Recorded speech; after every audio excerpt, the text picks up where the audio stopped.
Good morning, Filipinas. Good morning, good evening, wherever you are. Butch Bartolome here again. This is in just a minute with the Guru. Alam mo, excited ako ngayon because we have an entrepreneur, a fresh entrepreneur, no? Sabi nga natin all entrepreneurs are forever young, no? So this time we have a young woman who just finished her college studies and now on the entrepreneurial journey. And come to think of it, she's also helping manage a family business, no? And we're so excited to meet and let her share her ideas para bang sinasabi natin, inspire the young people. The only way to inspire young people are the young people themselves, no? So, wag na natin patagalin to, no? And let's call in Miss Sam Acosta.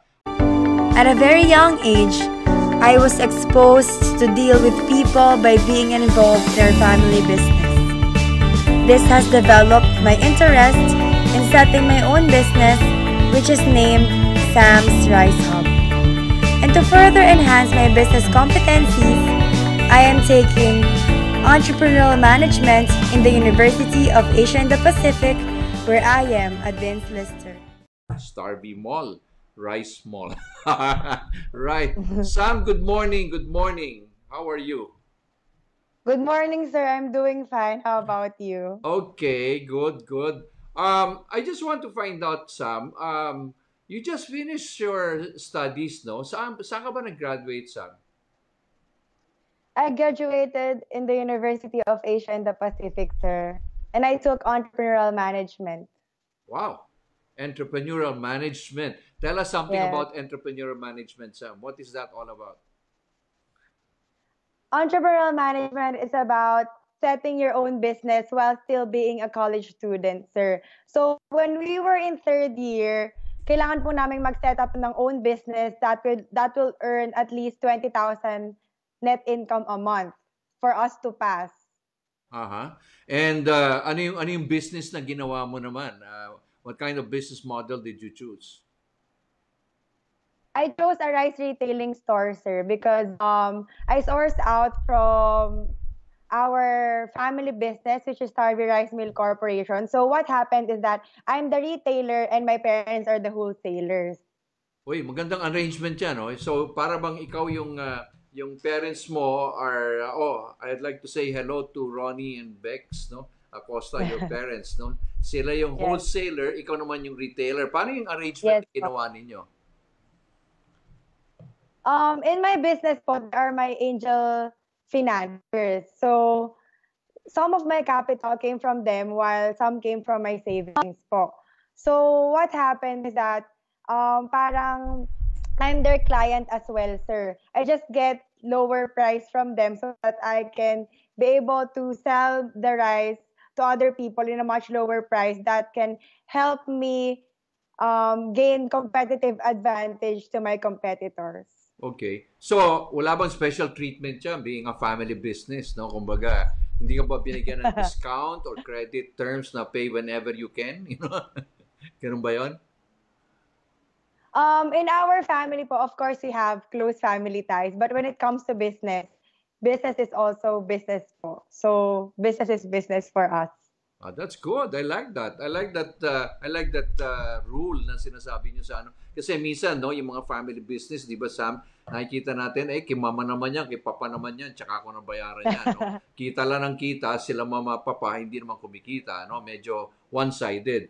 So, but tell me, how did you find that course? Kasi ikaw ay isa sa mga young or millennial people, no? Paano ka nag-decide ng entrepreneurial management, no? And in the school called UAP, no, University of Asia and the Pacific. Yes. Paano ka Yes. nag-select ng course? Kasi maraming nakikinig sa atin o yung nagwa-watch sa atin, may mga anak din na hindi alam kung ano yung mga course na kukunin. How did you decide, Sam? So at first, I really had a struggle choosing what my course is. I chose between international studies, business management, and entrepreneurial management. So I chose entrepreneurial management, sir, because I think that would suit my competencies, such as my interpersonal skills, my persuasive skills, and of course, being involved in our family business, parang naisip ko po na it would be great to go to entrepreneurial management. So, yung course ba, did you ever reach a point na parang tinatamad na ako, you know? Did you ever enter that idea, that syndrome na meron tayong mga 1 year, after 1 year, 2 years, parang ayaw mo na. Did you ever give up, Sam? I did not give up, sir, but there are times really when I had a struggle balancing my time as an entrepreneur and as a student both at the same time. So, paano yung, okay, so when you started a business, you have a business model, how long did it take you to perfect that retailing business? Sir, it took me a lot of months to be able to perfect my business because I had a struggle because I'm studying in Manila and my rice retailing store is located in Bulacan. So I need to always call my employees so that I can check my inventories, my sales, something like that. Mahirap din maging entrepreneur. Now, do you realize, no, it's not only pala in the books, correct? Yes. Okay. Oh, by the way, Sam, marami tayong nanonood ngayon, ha? You have somebody, Malu Prado from Dubai, ha? Ayan, they're watching you live from Dubai. You have Jeff Chua. Oh, your family friend. Yes. Jeff, thank you very much Yes. for watching. You're an inspiration to this family, no? Of course, you have Jill Pasimio and Jen Cordero watching over also the broadcast. So, tell me now that you have graduated, how does it feel now to be on your own? Did you find na yung mga studies mo nung araw as a student of entrepreneur management, did you find it really now relevant? Yes po. UANT really helped me a lot with what I am today. Actually, sir, when I graduated, parang medyo medyo na culture shock din ako with what I am to face because parang shocks, adulting life na, adult na ako. So, I don't so I don't ask money from my parents anymore. Like if I have night outs with my friends, I usually spend my own money and I pay for my own bills. And I don't ask anything from them anymore. So, parang yun yung kumbaga transitional shock na sinasabi natin, no? From a student, Yes po, yes. living with comfort, and then all of a sudden now you're on your own. You still continue your retailing business, I understand, no? Yes po. Okay. Kamusta naman ang negosyo? Hindi ba kayo nagko-compete ng parents nyo? Kasi yung parents mo, meron ding retailing, I understand, no? Hindi naman po kasi po malayo po yung location ng isa naming rice retailing store. Okay. And ngayon, ano ang mga thoughts mo ngayon, Sam? Are you proceeding to become an entrepreneur full blast, or are you looking at, I understand you are participating in different pageants. Oh, by the way, si Sam po ay isa sa mga candidates natin yan. Ha? So, who knows, you might be our next Miss Universe, you know? So, Sam, torn between two likes, the likes of being an entrepreneur and the likes of joining pageants. So, where do you stand now? What are your priorities? This year po, I told myself that I would focus more on the business side.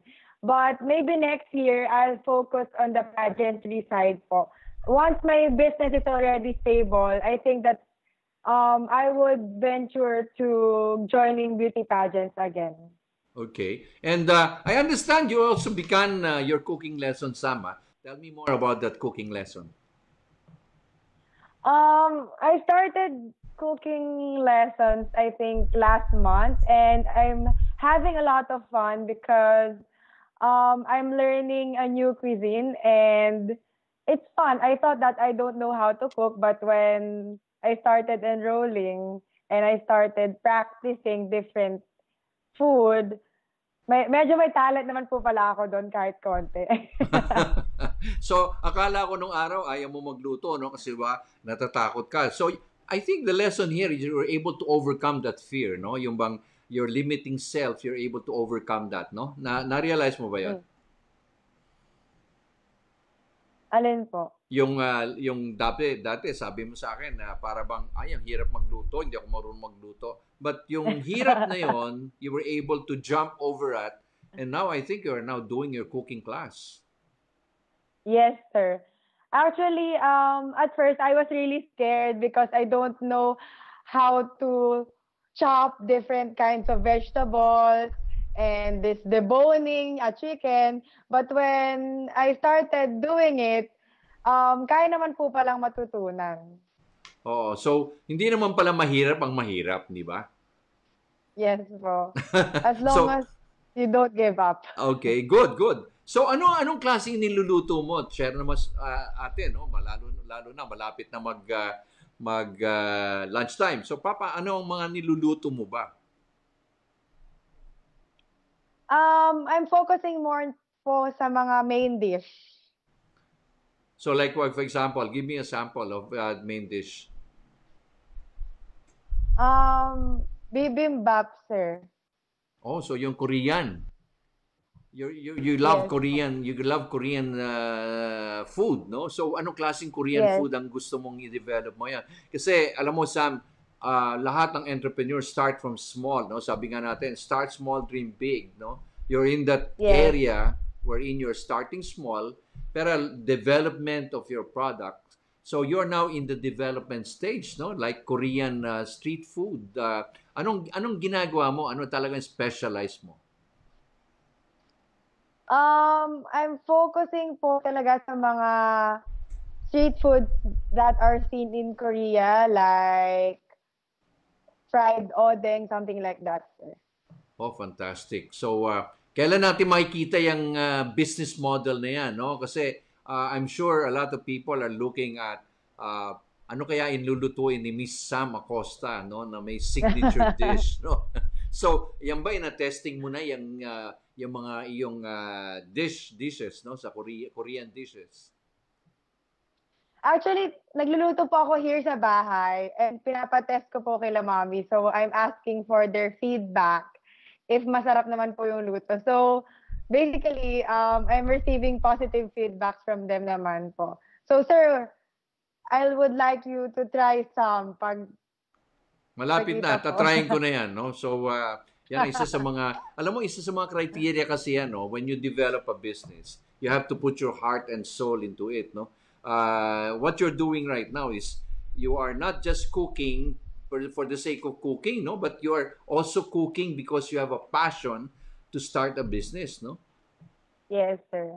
So, how do you balance now your social life, no? And your social life and your business life? Is it still a crossroad or medyo nababalance mo na ngayon yung buhay mo? Ano ba ang ginagawa ni Sam Acosta ngayon? Medyo nababalance ko naman, sir, yung life ko because I learned in UANT that we should always have time management skills as an entrepreneur and that we should prioritize first things first. So, sir, if I haven't done my business concepts yet and my business development, I don't go out with my friends. But when I'm finished with my plan, I go out with them naman because I believe that in life, there should always be balance. Wow, that's alam mo, very, very profound, especially for a person of your age, no? Kasi nga, marami ating mga kabataan ngayon, no? They like to go on, happy-go-lucky, they have no direction. But I think what you're doing now is you are providing an inspiration, Sam, no? Na in life, there must be a balance. In life, there must be a discipline. Knowing what you want, no? Because you are no doubt young, but eventually you want to have something stable, correct? Yes, sir.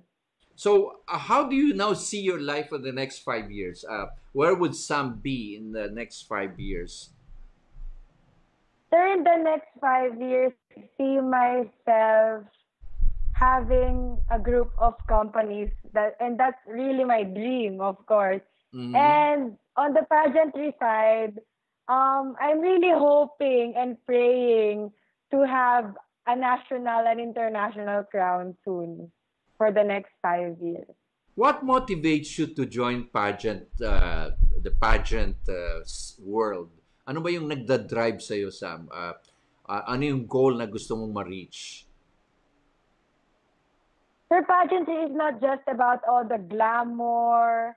It's all about inspiring other people and touching the lives of other people. Because I believe that when you join beauty pageants, it's about teaching, touching, and transforming the lives of other people.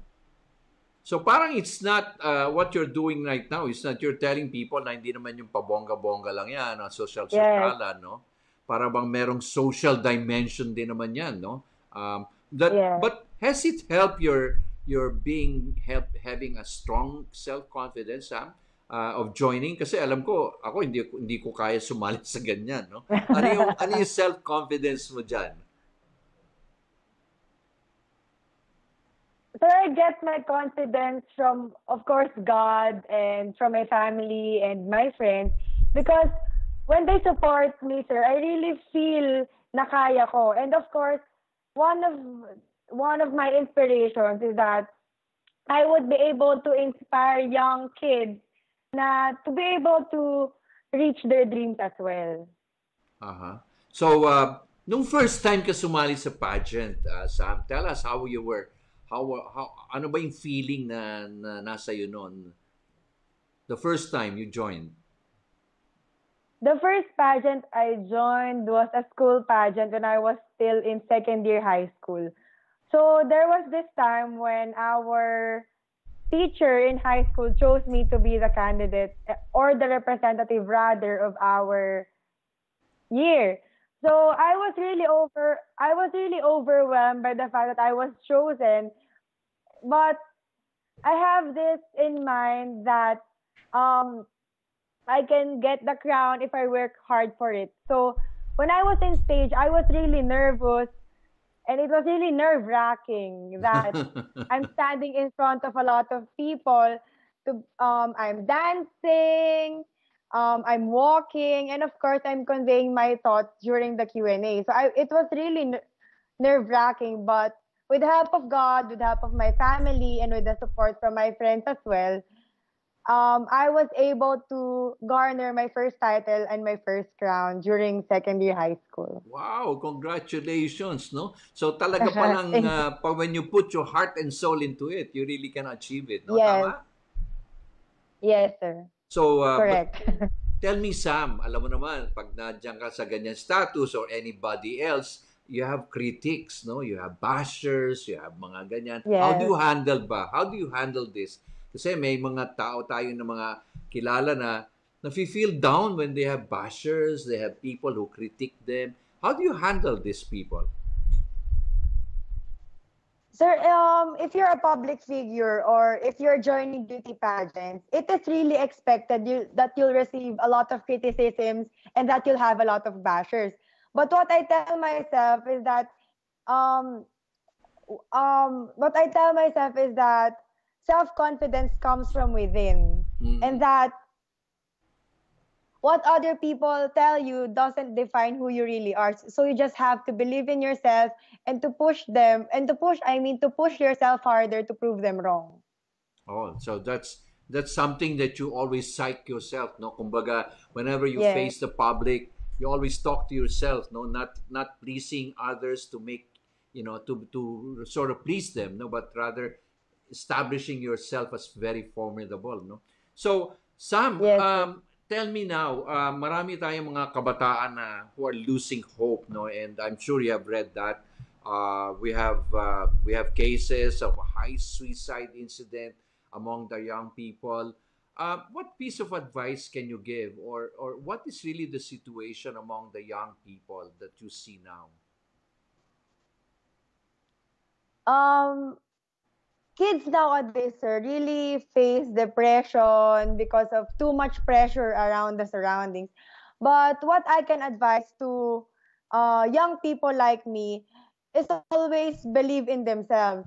Because once you believe in yourself, everything follows. And what I can advise them is that there is always hope. After the rain, there is always a rainbow. And after the tunnel, there's always a light.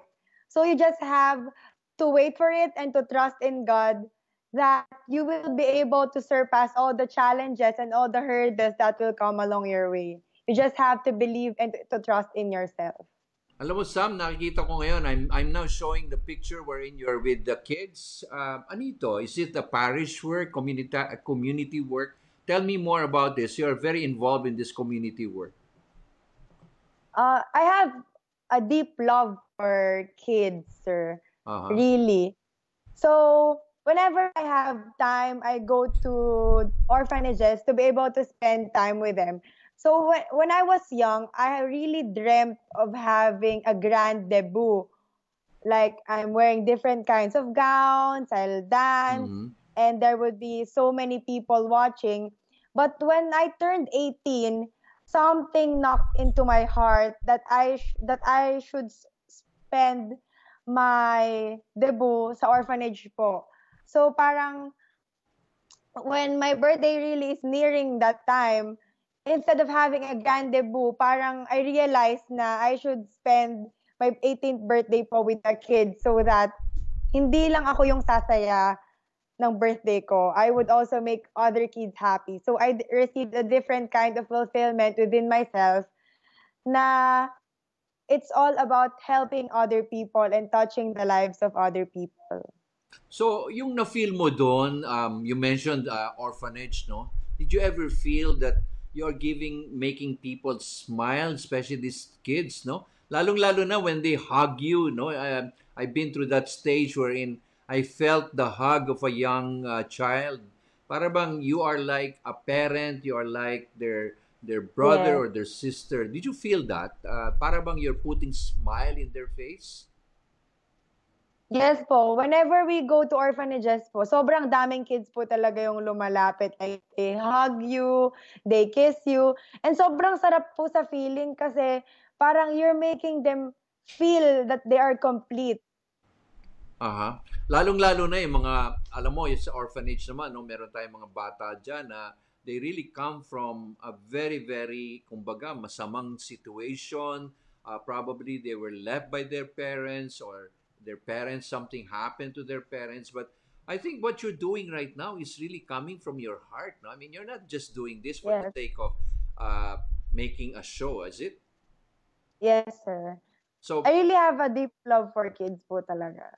okay. So, Sam, another advice. Now that you are an entrepreneur, give me at least three areas that people like you should focus first after graduation.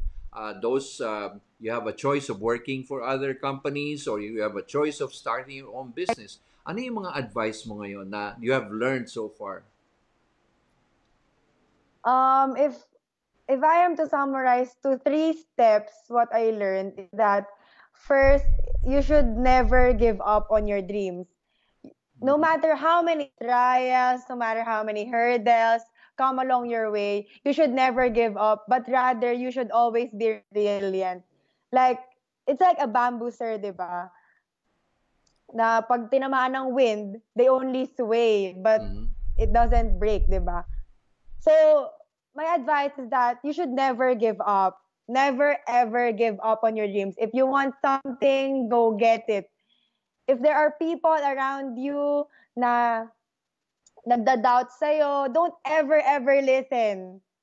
Basta, just believe, but never give up. And the second, sir, is to always believe in yourself. Once you believe in yourself, everything follows. When you believe in yourself, you develop your self-esteem, you develop your self-confidence. And when you develop your self-confidence, you have this input in your mind, in your heart, and in your soul that you can do everything. Of course, you can do everything with God. Kaya, once you believe in yourself, always remember that God is right by your side. And the last advice that I can give is to always plan to succeed. Like, you should have this skeletal framework of what your dreams are, what you can see yourself 5 years from now, 10 years from now. Because I believe in this saying, sir. Mhm. Um, failing to plan is planning to fail. So you should always have a plan. That's Right. it. Wow. Grabe, alam mo, Sam, if I listen to you, you're like a very matured woman, but you are very young with so profound insights, I mean, para bang, alam mo, you can write a blog, you can write a book, you can be an inspirational speaker. Kasi nga, alam mo, nowadays, because of hope or absence of hope, you are one of the key people who can provide that light, no? I mean, kami ng parents mo, we are already in the other end, no? But you are also providing hope to the young people, no? So, one final word, Sam, that you want to leave. I'm sure, boy, ang dami nating nagla-like dito, ang dami nagbe-message that you are really providing inspiration. People from Monaco, people from Dubai, people from Hong Kong are all watching. My gosh, you are an inspiration, Sam. So, final word, what is your hashtag? Na, alam mo, may hashtag ka siguro or may hugot line. Ano ba hugot line ni Sam? When I join a pageant, sir, I would like to have a hashtag Queentrepreneur. Again, Queentrepreneur. Yes, Queentrepreneur. It's like being both an inspiration as an entrepreneur and as a queen when I have a national crown or rather international crown in the future, sir. So both po kasi you can help uplift the societal conditions of our country. So, ikaw ba, Sam, ikaw that you are now an adult, do you see na etong ating mga entrepreneurs will be the last, our hope in bringing our country to a better place? Yes, sir. I've always believed that entrepreneurs have this destiny na sila po talaga yung catalyst of change for our country. Because when you have a business, it's not all about having and generating money. It's also about helping other people and helping uplift themselves. Okay. So, let's go to the paano nagsimula ba yung Starr V? Tell us about your parents' business. You were involved in a family business. Paano nagsimula sila? Can you give us a refresher course about how Starr V Ricemill began? Um, at first, my parents are working in the corporate world. Like my dad is working in GlaxoSmithKline and my mom is working in Mid Johnson. So they were working, and then my lola, she's a biyahera of palay po.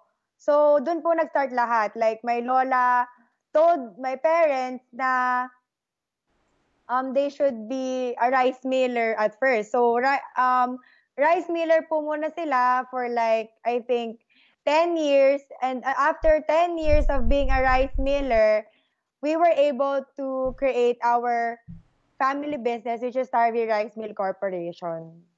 So, in other words, and ano pala sila? Corporate people ang parents mo? Yes, yes po. Okay. Hindi ba sila nahirapan mag-transition from being a corporate to an entrepreneur? Sir, as I can see with my parents, they have the drive to be able to succeed. So now, looking at them as their child and as their client, I think that they are really professional when it comes to business. Kasi nakita ko po talaga, sir, yung passion nila when it comes to business. And of course, I saw with them na it is really innate in them na yung sa business po talaga. Oh, fantastic, ha? So, believe ako dyan.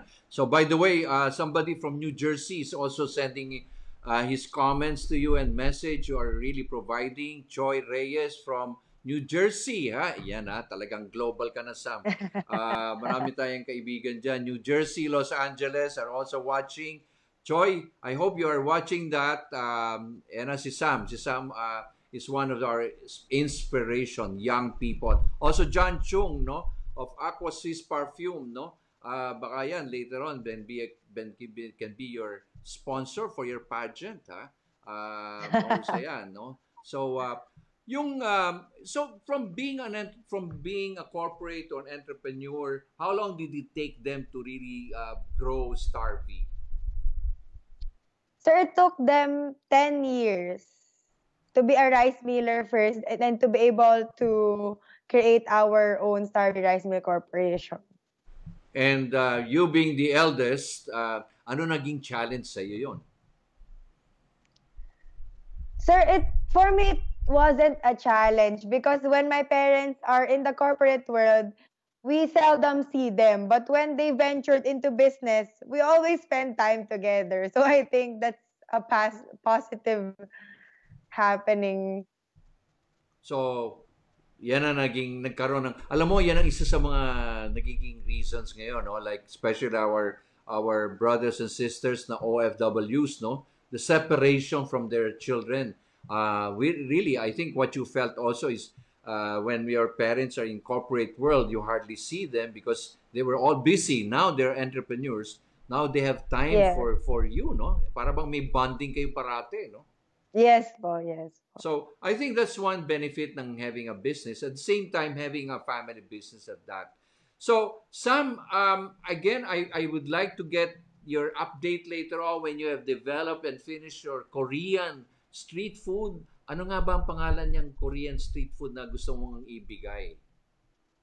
It's named Korean Backstreet. Korean Backstreet. Para bang Backstreet Boys ata yan, yung mga panahon namin yan.